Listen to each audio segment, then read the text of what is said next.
इसी बिहार के अंदर और इसी देश के अंदर कई लोग जो संविधान और आरक्षण बचाने की बात कर करके दलितों के, पिछड़ों के, मुसलमानों के वोट को ठगने के लिए विभिन्न यात्राओं का आयोजन कर रहे हैं, विभिन्न सभाओं का आयोजन कर रहे हैं। कभी बाबा साहब के सामने अपना सर झुका दे रहे हैं, कभी उनकी मूर्ति लगवा रहे हैं और उनके सामने नतमस्तक नजारा आ रहे हैं। मैं उन सबसे सवाल पूछना चाहूंगा कि जब सीए, एनआरसी, एनपीआर का मामला आया था तो इस देश के बड़े बड़े जो सुरमा जो नेता है, जो मुख्यमंत्री, पूर्व उप मुख्यमंत्री और तमाम जो नेता है, वो सब घरों में दुबके हुए थे। और उस समय अगर आपकी आवाज को किसी ने बुलंद करने का काम किया तो उस आवाज को बुलंद करने का काम जब इस देश के तमाम दलितों, पिछड़ों, मुसलमानों के नेता, आदिवासियों के नेता जब घरों में कैद हो गए थे, एसी का मजा ले रहे थे, कोई कोरोना का बहाना बना रहे थे, उस समय इस देश में सबसे पहले अगर संविधान की प्रति लेकर के देश के जामा मस्जिद पे खड़ा होने का कोई नौजवान काम किया, जो आज सांसद बन चुका है, उसका नाम था चंद्रशेखर आजाद। बाकी किसी ने नहीं किया था। इस बात को आपको याद रखना होगा। काटी के मुसलमानों को भी मैं कह देना चाहता हूं कि सीए, एनआरसी, एनपीआर में आप दिखा दीजिए कि कौन नेता कितना मजबूती से लड़ता नजर आया, और आपके लिए एक नेता का नाम बता दीजिए जो जेल जाने का काम किया हो। लेकिन हम गर्व से कहते हैं कि हमारे नेता चंद्रशेखर आजाद, जिनके नक्शे कदम पे आज पूरे देश में करोड़ों भीम आर्मी के नौजवान संघर्ष कर रहे हैं, वो हमारा नेता Chandrashekhar Azad CA, NRC, NPR के आंदोलन में मुसलमानों के हक हुकूक के लिए दिल्ली के तिहाड़ जेल में 1 महीना बंद रहने का काम किया था, न कि अन्य कोई नेता जो संविधान और आरक्षण बचाने की बात करता है। तो ये बात आपको सोचने की आवश्यकता है। मैं सुना कि 2 दिन 3 दिन पहले यहाँ पे बाबा साहब की प्रतिमा का अनावरण किया गया। जब हम लोग आ रहे थे तो रास्ते में हम लोग भी वहां पे माल्यार्पण करने गए थे। लेकिन हम पूछना चाहते हैं कि क्या बाबा साहब की मूर्ति बना देना, माल्यार्पण कर देने से ये समाज का उन्नति हो जाएगा? बताइए आप सब, नहीं होगा ना? आप सोचिए, ये लोग आज बाबा साहब की मूर्ति लगा रहे हैं। हम पूछना चाहते हैं इन विधायक जी से भी और इनके नेता से भी कि जब इस बिहार के अंदर बाबा साहब डॉक्टर अम्बेडकर की मूर्ति टूटती है तो आप कहां दुबक जाते हैं? कौन भाजपा वाला, कौन राजद वाला, कौन माले वाला, कौन वीआईपी वाला और कौन कौन पार्टी वाला वहां पे जाकर के बाबा साहब की मूर्ति को बचाने का काम करता है? वहां पे अगर कोई जाने का काम करता है तो यही नीला गमछा लेकर के, जिसको चलने को लेकर के विपक्ष और पक्ष के नेता व्याकुल है और जबरदस्ती दिखा रहे हैं कि हम भी भीम आर्मी का गमछा लेकर के घूम रहे हैं। तो ऐसे बहरूपियों के चक्कर में नहीं आना है। बाबा साहब की जब मूर्ति टूटती है तो वहां पे भीम आर्मी का नौजवान नीला गमछा और झंडा लेकर के पहुंचता है और बाबा साहब के सम्मान की रक्षा करने का काम करता है। इन ढोंगियों से आप सबको सावधान रहना होगा। मैं आपको कहना चाहता हूं, बिहार में गठबंधन बना, इंडिया गठबंधन, महागठबंधन, उसमें आप देखिए कि आपका प्रतिनिधित्व कहां है, वहां आपका कहां है नेता जो आपके हक हुकूक की बात करता हो? जब आपके मुजफ्फरपुर के किसी बेटी का अस्पताल में इलाज के अभाव में दम टूट जाता है, जिसके साथ रेप किया जाता है, रूपा के साथ रेप किया जाता है, गैंग रेप किया जाता है, उसके लिए आवाज उठाने वाले ये सारे लोग नेता कहां चले जाते हैं? सिर्फ मुजफ्फरपुर की बात कर दिया जाए तो यहाँ पे 3-3, 4-4 घटनाएं 6 महीना के अंदर हुई है, और उस 6 महीना के अंदर जो घटनाएं हुई है वो सिर्फ और सिर्फ महिलाओं और बहन बेटियों को टारगेट करके हुई। तो इस समाज की महिलाएं यहाँ पे बैठी हुई है, कम से कम मुझे लगता है कि यहाँ पे 500 परिवार के लोग तो जरूर ही बैठे होंगे। मैं आप सबसे कहना चाहता हूँ कि आप सारे प्रत्याशियों का आकलन कीजिए और सोचिए कि जब ममता बौद्ध भीम आर्मी से नहीं जुड़ी थी, 5 साल पहले जिस गांव में इनकी शादी हुई, उस गांव में अपने गांव की महिलाओं को, छोटी छोटी बच्चियों को शिक्षा दीक्षा देने का काम करती थी और खुद भी आज इलेक्ट्रॉनिक से बी.आर. अम्बेडकर यूनिवर्सिटी मुजफ्फरपुर से पीएचडी कर रही है। ऐसी महिला प्रत्याशी को आपको विधायक बनाने से फायदा होगा कि जो लोग आपके समाज के ऊपर, आपके समाज के बच्चे कहां पढ़ रहे हैं, उनके पास बेंच है, डेस्क है, किताब है, कॉपी है, पेंसिल है, नहीं है, उसको कभी आपके प्राथमिक विद्यालय में, मध्य विद्यालय में, उत्क्रमित विद्यालय में और प्लस 2 विद्यालय में जाकर के जो कभी झांकी मारने का काम नहीं किए, जो ये नहीं देखने का काम किए कि दलितों के बच्चे कहां पढ़ेंगे, उनके लिए बेंच की व्यवस्था है कि नहीं है, उनके लिए डिजिटल टीवी की व्यवस्था है कि नहीं है, उनके लिए लाइब्रेरी की व्यवस्था है कि नहीं है, उनके लिए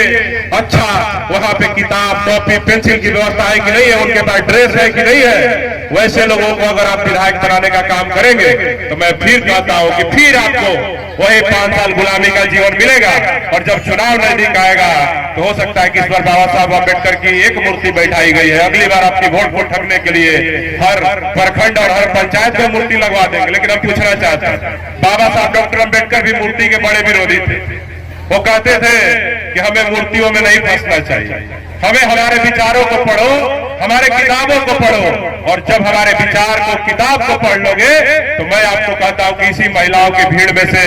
कई ममता बोध जैसी महिलाएं निकलेंगी, कई बच्चियां तैयार होंगी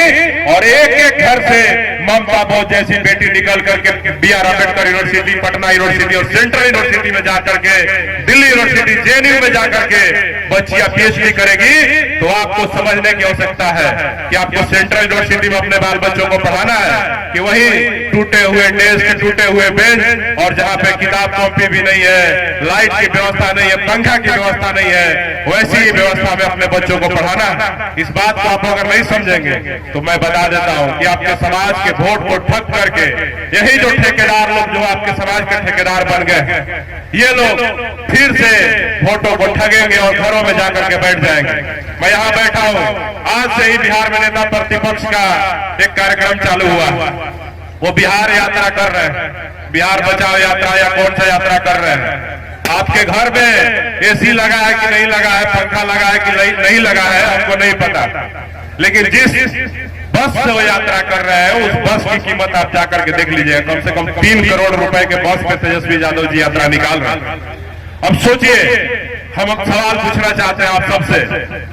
क्या तेजस्वी यादव के भाई बहन के ऊपर गोली चल रहा है? क्या तेजस्वी यादव के बहन बेटी के साथ कुछ गलत हो रहा है, अन्याय अत्याचार हो रहा है, तेजस्वी यादव की जमीन को छीना जा रहा है,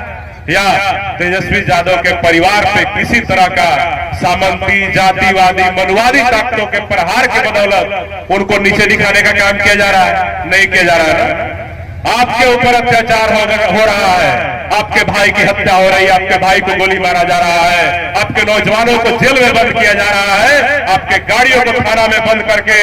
रखा जा रहा है और आपके बहन बेटियों का साथ दुराचार करके उनको हत्या तक पहुंचाया जा रहा है, आपकी छात्रवृत्ति छीन ली जा रही है, आपके आरक्षण की कटौती कर दी जा रही है और तमाम तरह के तरीके आपको मैं बता देता हूं कि भीम आर्मी के पास रोज मेरे पास सैकड़ों कॉल आते हैं कि हर जिला में कहीं से किसी महिला के साथ दुर्व्यवहार हो गया, किसी भाई की हत्या हो गई, किसी की जमीन छीन ली गई, कहीं बाबा साहब का मूर्ति तोड़ दिया गया और तमाम तरह का बातें आते रहती है। किसी का स्कूल का समस्या है, किसी का अस्पताल का समस्या है। अब सोचिए, 15 साल शासन किए बिहार में नेता प्रतिपक्ष के माताजी और पिताजी,